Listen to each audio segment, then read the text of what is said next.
Salute. God's given me a message and I best be about it. Oh, the light of God is shining on us. I've been carrying such a weight. I've got pages and pages and pages. I've been mourning and weeping. I'm no stranger to sorrow. And I'm full of jealousy and I'm full of rage and full of fury. And I make a demand.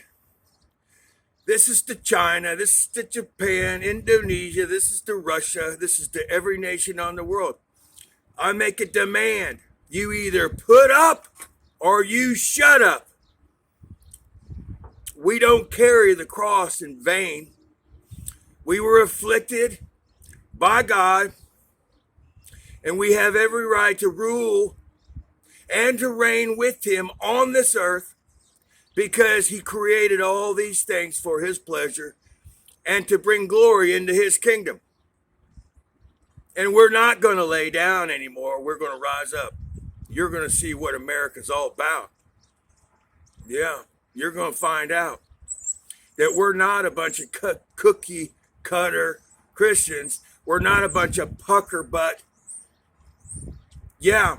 fake ass Christians. We run shit around here. And we have suffered all these years by the Babylonians, the Assyrians, by the Sodomites, and by the Egyptians. And the days of honoring yourself are done. And so the angel commanded and said, loosen the angels in the Euphrates River. That's right, the 4 angels. And these 4 angels will take God's message as far as it is to the ends of the earth. As far as the north is to the south, as far as the west is to the east, God's trumpet blast will be heard and his sound to all nations. These 4 angels are the sons of God. And the heavens rule. The heavens rule the earth. This is Judah. With the help of Benjamin, we are the sons of God. Am I? No, I am that I am. I am. I'm a son of God. And I was afflicted and I've been bound in the very source of theology and all the systems of this world. I have been bound in the river Euphrates all these years. And I have not suffered in vain. And I summon the armies of God. I rally the troops. Why? Because I am a mouthpiece and I'm an ambassador to the king. And my general, he calls the shots. Just like Joab and just like Abner, these are the mighty, mighty men that go into the field with force and effect. And they take back every damn thing that you stole from my king. You think it's a game, Ken Price? Yeah, that you can earn points? You candy-ass message? You liar? This is no game. This is life and death. And it's not what you achieve, it's what you attain unto. It ain't a game. I don't play games. And God doesn't play games either. Yeah. Did you hear that? I hope you're pissed off, Ken Price. I hope that burns in you like a hot iron.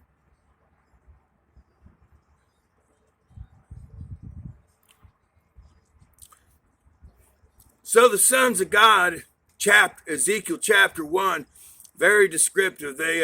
They stand around the throne of God. Holy, holy, holy is the Lord our God. Day and night, night and day. They are beasts. Yeah. Theses, counter theses. Yeah. Yeah, their crown.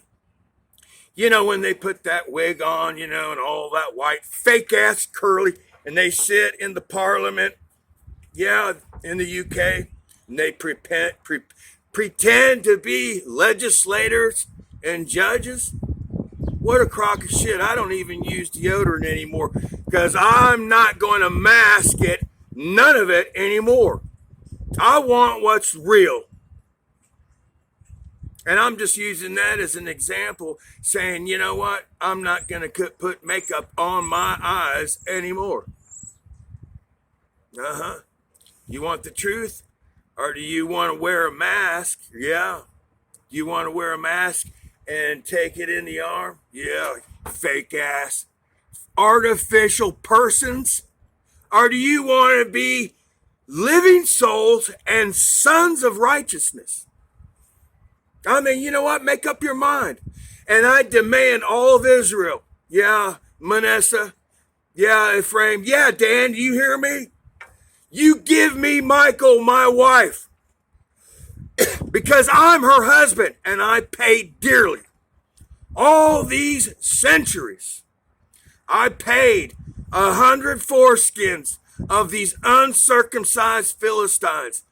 I've been afflicted and I went out and I bought her. I paid her. I paid for her. She's mine. She is my wife.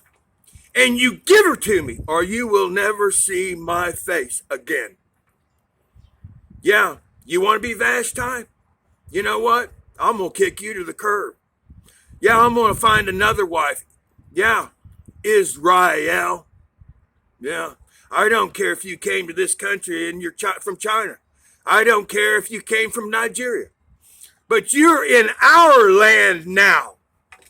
And you better bend the knee and you better confess Jesus Christ as your Lord and Savior.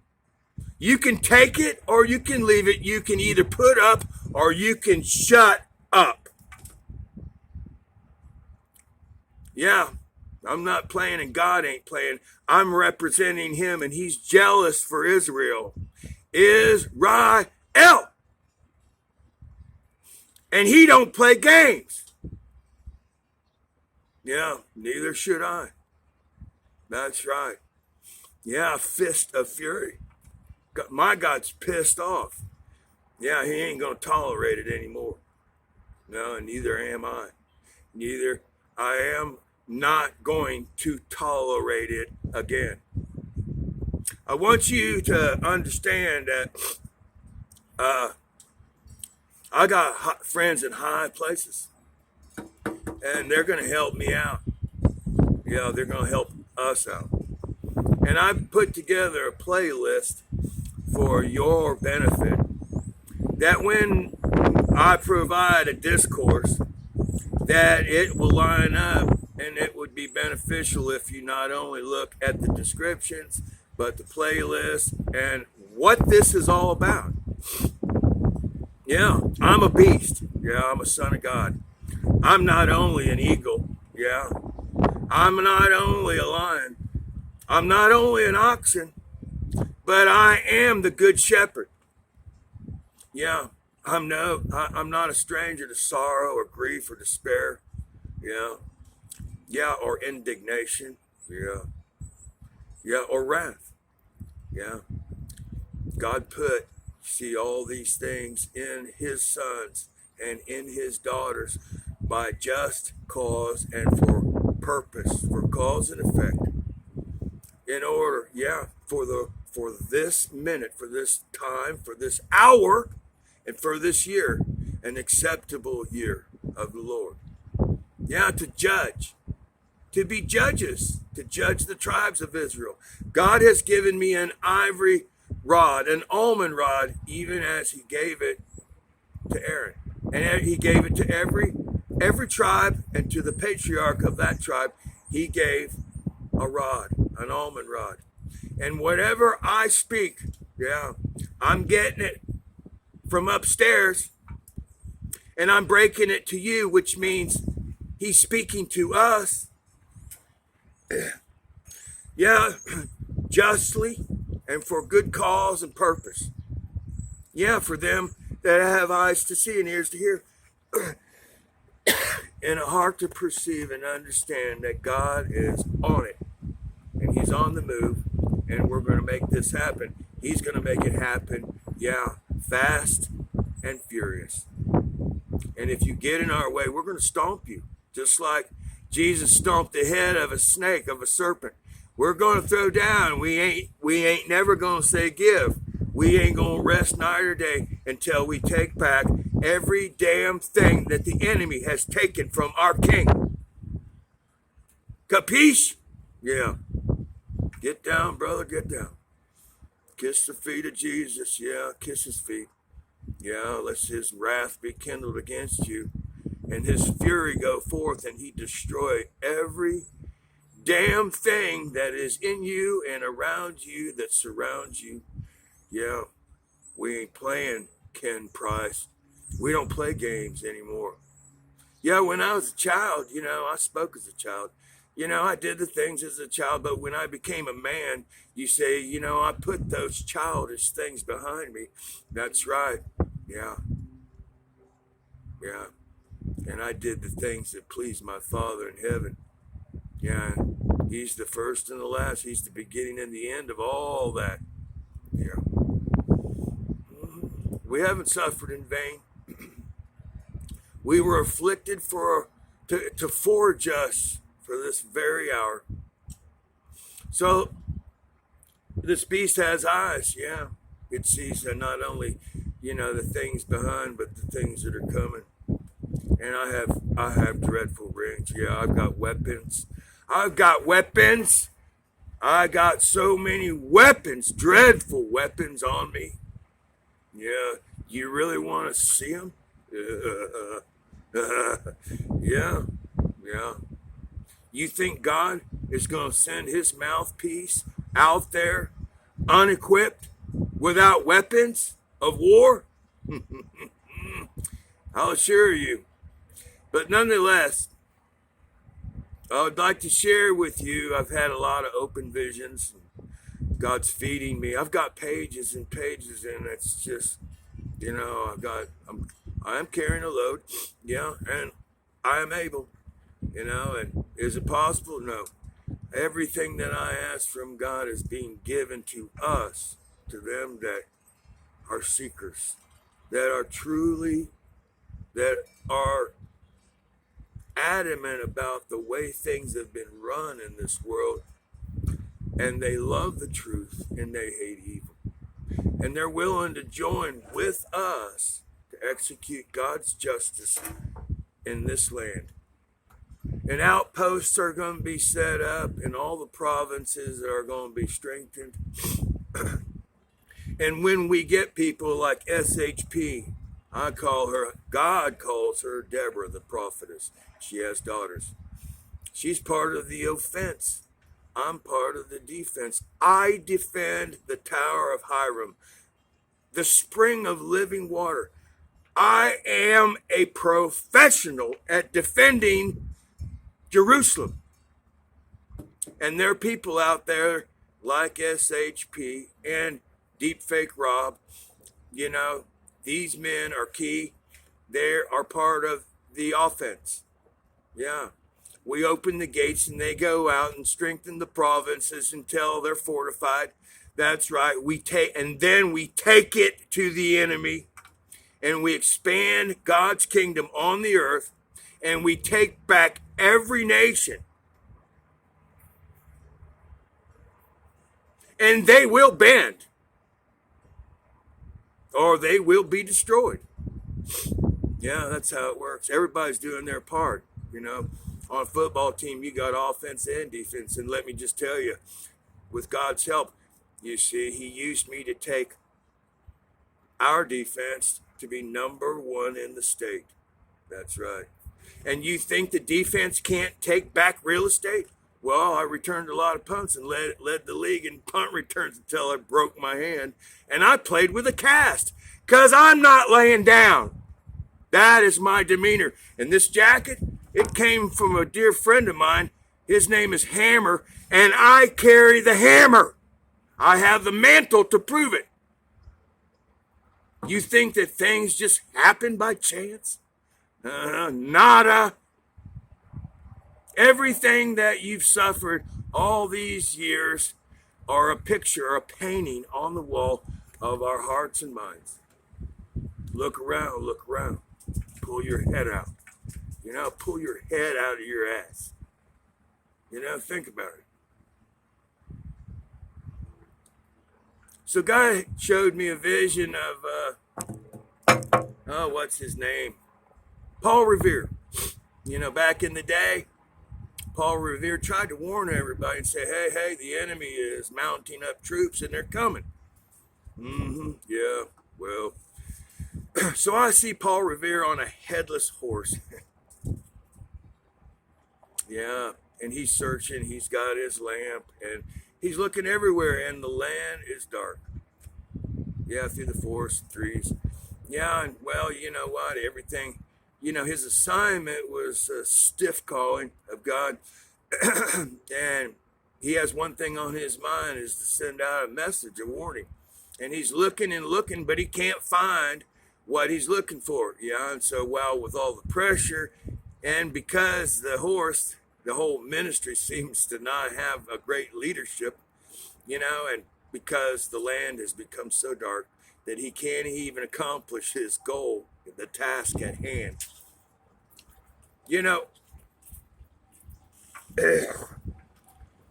Because he can't even find not one light, not even a spark anywhere. And he gets off, the mobility, and the ministry apparently has no leadership. And he gets off his horse and he goes on foot and still searching for what is missing, what's been lost.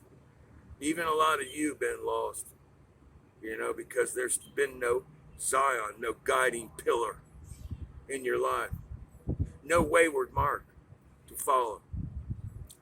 My people perish without a vision. We're destroyed for lack of knowledge. Without a perfect vision, we're lost. And that's what Paul Revere is discovering, that something's missing. Yeah.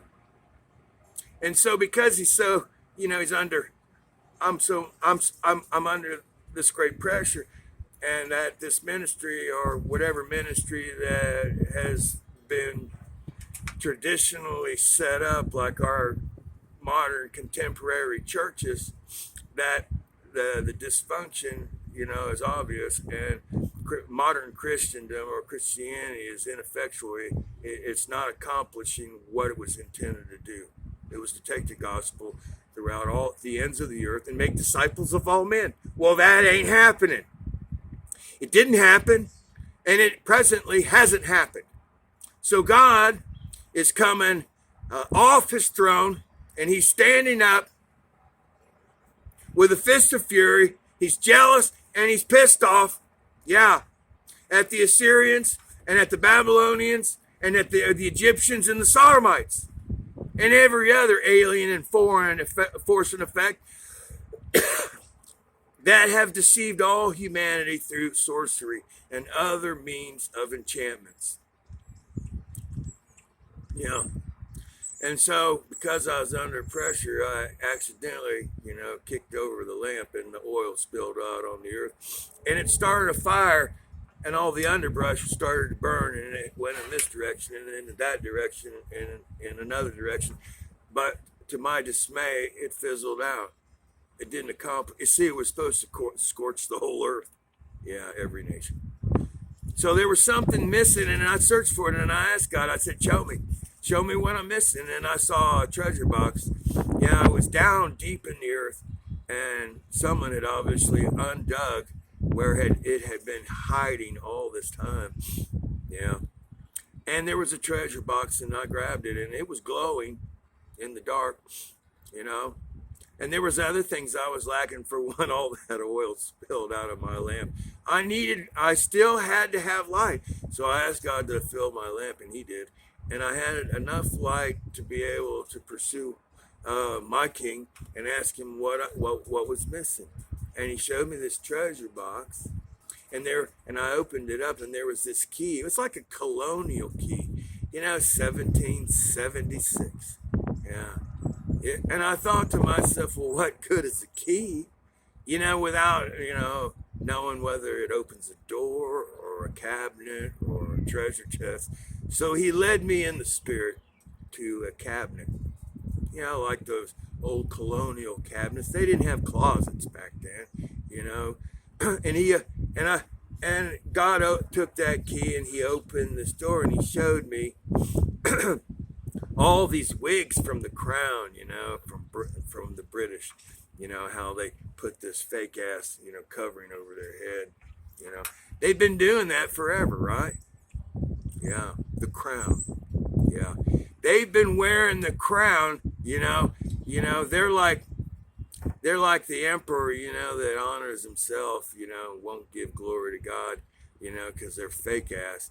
Any man whose head is covered, is an abomination. He's an offense. Yeah. You want to put something fake on your head? Well, hey, let's get the real deal. My head's uncovered. I'm just trying to cover this bald ass head of mine. You know what I mean? And but at the same time, the hat's very real. Let's move on. Let's move on. Yeah. So God showed me inside this closet these colonial wigs, and I tried one on, or he tried one on, or whatever, showing me how fake it was. And then he showed me something very similar. It looked like one of those cotton top wigs, but it looked like a brain. It looked like like a helmet, but it looked like a helmet of noodles, like your brain.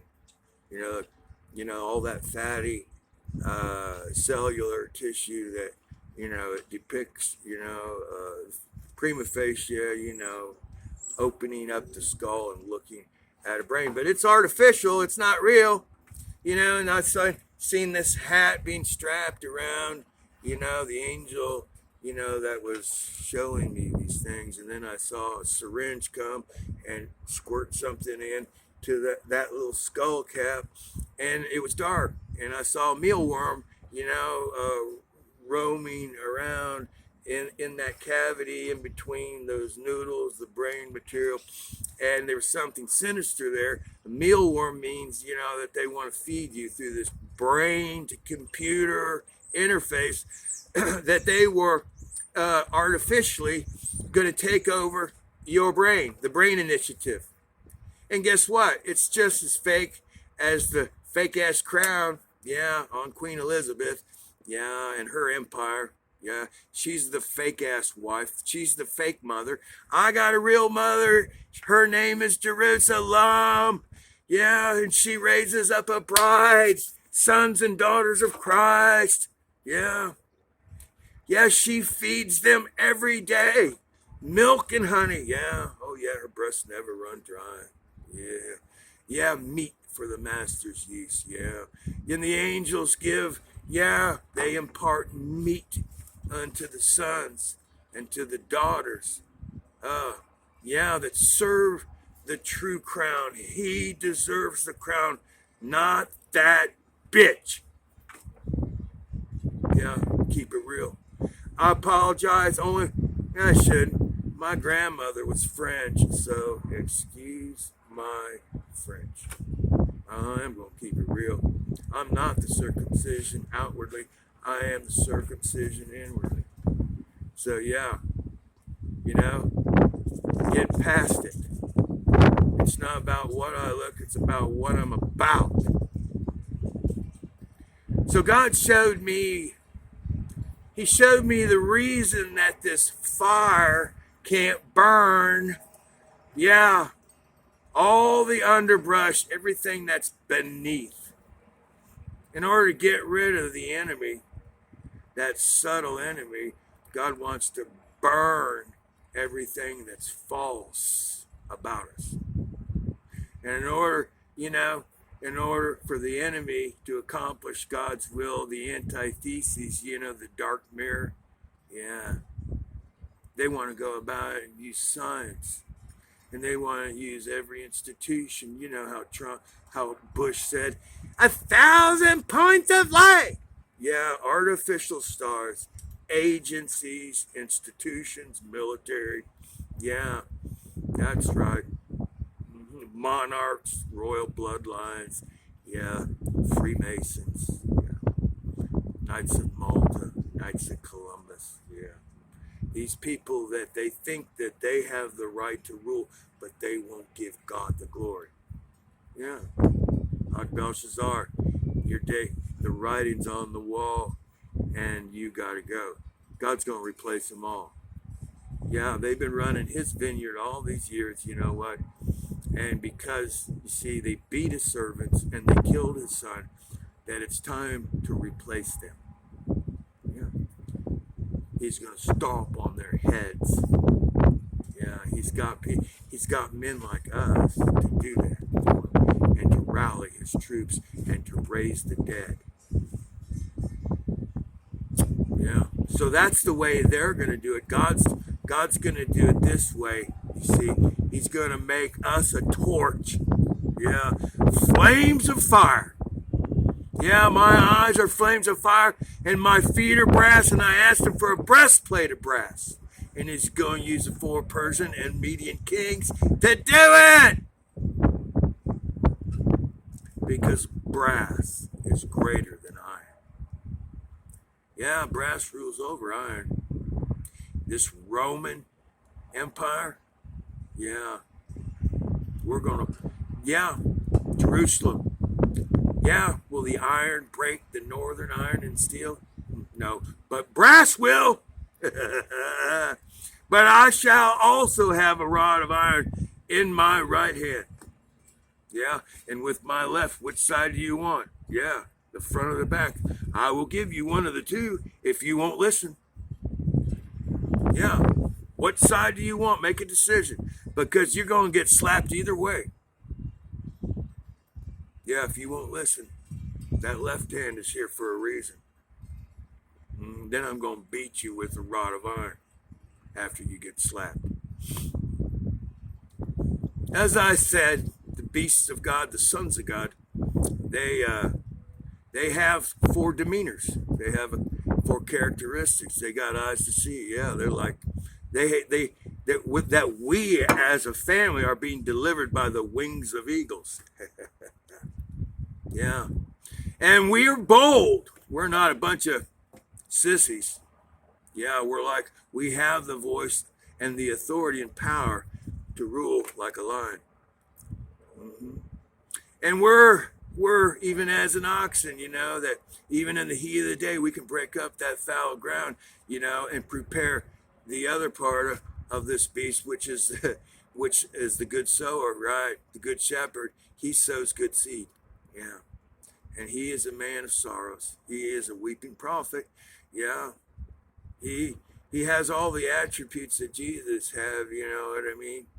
You know, a lowly man, you know, a man acquainted with grief and despair. You know, it sheds many tears, and he cries out to God for his mercies and grace, and that he can go out and plant good seed. So these are the 4 angels that the angel of God says, loosen the 4 angels that have been bound in the river Euphrates. These are the sons of righteousness. And God is summoning them and calling them to come out, saying it's time now. You know, they're all deceived, but my sons of righteousness are flames of fire, and fury is in them. So I went back. You see, I'm 60 now, and not only do I see things that are before, but I also see things that are behind. You know, this didn't happen last night. You know, this has been going on my whole life. So 30 years ago, I was in the spirit like John from Patmos, fasting and praying in the desert. And God, I saw as I was fasting, I used to do this annually, you know, several weeks, to get rid of the parasites. You know, just like a shark picks up things, you know, and just like we're supposed to wash one another's feet. That's what Jesus said, you know, if I don't wash your feet, you know, you have no part in it. So it was routine that I would every winter go into the desert, like a snowbird, and wash and cleanse myself with fasting and prayer. And I was in the Spirit, and I saw the shadow of a great set of wings. And I followed that shadow across the desert until finally it led me to a dead tree. And apparently I had no clue, but I just followed the Lord's leading. And then I looked up in the tree and I saw a vulture. I saw an eagle, or what the shadow of those wings actually led me to that God would reveal to me. And that tree was beside a particular church that was relatively, in my vicinity, and I'd never been there, never really paid much mind to it. But apparently God was leading me to that church. The sons of God, the spiritual sons of God, no man knoweth where they come, neither do they know where he goeth. Because they're not bound by contract, and they're not defiled by women, which could easily be said false religions, fake ass persons, being led by harlots. Now,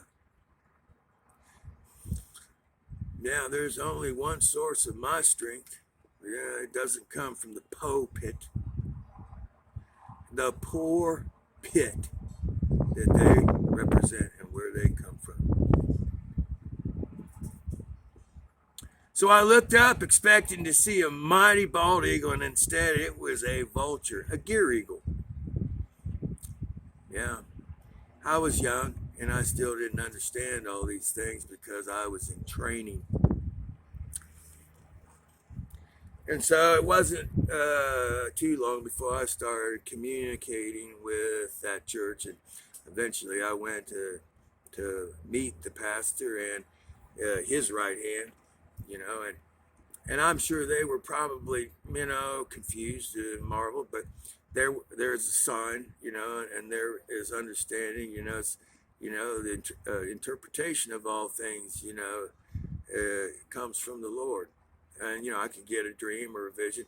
It could take a whole week, of constantly coming to the Lord until until he reveals to me what every symbol type means, what the gist of the dream or the vision is, was, and will be. And so he showed me that the tree that is dead is actually the tree of life. It's only through your death, that you might be a participant of his resurrection. In order to eat from the tree of life, you have to become a tree of death. In other words, in the end times, that wheresoever the carcass is, there shall the eagles be. And this gear eagle, this vulture, really was the prophets of God that are summoned to come to the bride who is ready to receive instruction, admonition, exhortation, correction, and even rebuke, that their flesh, whatever remains, whatever was lacking, could be consumed. Because the prophets have eyes to see, and they have ears to hear, and their judgment, because they seek not their own, that their judgment is true and their testimony is flawless.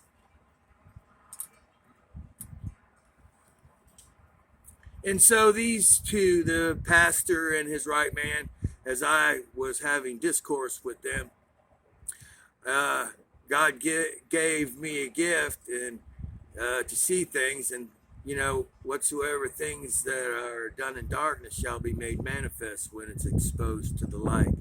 And I saw behind the right side of each of these men the devil in a bodily form manifest behind them, even in the same way that Satan stood behind Joshua the high priest before the angel of the Lord. He stood there as the accuser. And as I was speaking with them, the right-hand man of this pastor said, "Do you see demons on us?" And I did, and I was so shocked, I thought I couldn't believe what he said, or whether it was demons or what, that I never answered him a word because I was as shocked as he was. And I never really, was effectual or instrumental, as far as, feeding them or working with them at that time because I was still under tutors and governors until the appointed time. And that time is today. It's now. I also met a man in a tavern one time, and he come from the Indian nations, and we had a few drinks together, and we went to his little camper, which was on the back of his Ford or Chevy truck, and he showed me his bows and arrows, and we smoked doobie, and he showed me a picture that he painted. He said, "This is the tree of life." It was a dead tree. I was terrified. I was supposed to go back in and have another beer with him, and I was so afraid. I thought, I don't understand these things. This guy must be the devil. He must be the devil. But he knew something that I didn't know, and because I was terrified at what I didn't understand, that I fled. I never went back, and I never saw him again. But the fact of the matter was, it's plain, and it's clear to my eyes and to my mind and heart today. But it wasn't clear to me then. And when I speak to people out there, there's going to be people that respond the same way that I did 30 years ago. They're going to want to run from this message. And we're running out of time. You don't have time to be scared anymore, because God is on the move. He's on the move. I don't want to make this message any longer. I think I've already thrown enough in your lap that, that you might understand a little bit about what's happening. Salutes to Deep Fake Rob and to SHP. You are on the offensive side. You're studying the enemy. All your daughters are prophetesses too. Deep Fake Rob reminds me of a quarterback. He has the mind. He has the gift. God's given him an inherent gift. He's doing exactly what an offensive team would do. He's studying the enemy. And I'm defending God's kingdom and his throne. And the offense and every part collectively and some that comes together is all the parts that matter. Yeah, that we're working on one team. We're working as one together. And you have already earned my deepest respect. Deep Fake Rob and SHP salute.